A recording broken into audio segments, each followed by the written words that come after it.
आज म्हणलं स्वतःला जरा जाब विचारावा, आईसाठी आपण काय करतो आढावा घ्यावा.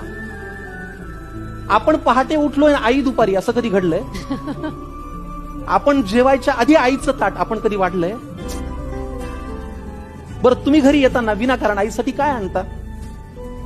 तुम्ही घरी येताना विनाकारण आईसाठी काय आणता? बरं तुम्ही सांगा, तुमच्या स्वतःच्या आईचा फेवरेट कलर कोणता? देवा, आईला हवं ते मिळू दे अशी प्रार्थना कधी केलीये? पाहिलं का आई शेवटची कधी ऑनलाईन आलीये? तिच्या बर्थडेची पार्टी तिच्या मैत्रिणींना बोलून आपण कधी देतो? तिने केलेला पसारा कधी आपण आवरतो? तरीही बाळाला कोणी बोललं की तिचं मन येतं भरून. तरीही बाळाला कोणी बोललं ना की तिचं मन येतं भरून. आपण बोलताना मात्र विनाकारण शिव्या आईवरून. अहो, लक्षात ठेवून बाळासाठी ती सतत हात पसरते, कधी दैवापुढे, देवापुढे, नशिबापुढे. लक्षात ठेवून ती बाळासाठी सतत हात पसरते, फक्त स्वतःची मात्र दुपारची बीपीची गोळी विसरते.